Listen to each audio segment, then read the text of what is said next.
রবিবার থেসালি অঞ্চলের আকাশ যেন ধোঁয়ার কুয়াশায় ঢেকে গেল। অ্যাথেন্স থেসলোনিকি জাতীয় মহাসড়ক জুড়ে শত শত ট্রাক্টর সারি বেঁধে দাঁড়িয়ে।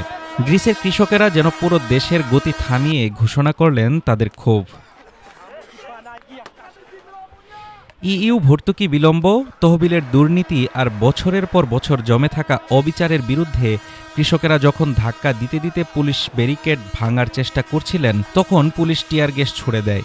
উত্তেজনার চূড়ান্ত পর্যায়ে কয়েকজন বিক্ষোভকারী একটি পুলিশ গাড়ি উল্টে দেওয়ার চেষ্টা করে। আর উপরে ড্রোনের ফুটেজে দেখা যায় মহাসড়ক জুড়ে যতদূর চোখ যায় শুধু ট্রাক্টর আর ট্রাক্টর।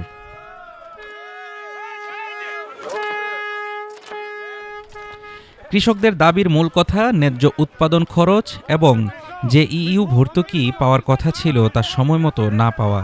এই ভর্তুকি আটকে আছে কারণ একের পর এক ফাঁস হওয়া রিপোর্টে বেরিয়ে এসেছে দীর্ঘদিনের দুর্নীতি, ইইউ কৃষি তহবিলের ব্যাপক অপব্যবহার। এতে সাধারণ মানুষের মাঝে ক্ষোভ আরও তীব্র হয়েছে। গ্রিসের নাগরিক সুরক্ষামন্ত্রী মিখালিস ক্রিসোকোইদিস সেপ্টেম্বর ২ তারিখে প্রকাশ করেন ১৫% বেশি তহবিল আবেদন জাল ছিল এবং ২৩ মিলিয়ন ইউরো অবৈধভাবে দেওয়া হয়েছে। পর্যবেক্ষণে এমনটাই উঠে এসেছে। অক্টোবরে আরও বড় ঝড় ওঠে যখন কৃষি ভর্তুকি তদারকি সংস্থা ওপেকেপের সহসভাপতি পদত্যাগ করেন, কারণ তিনি স্বীকার করেন যে তার পরিবারের সদস্যরাই অবৈধভাবে এই তহবিল পেয়েছেন। একই মাসে একটি আলকো জরিপে উঠে আসে ভয়ঙ্কর পরিসংখ্যান।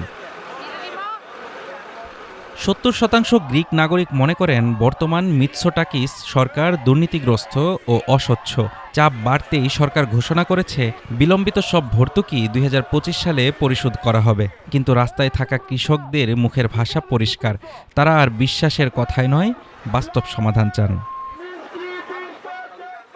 Desk report, Dhaka today.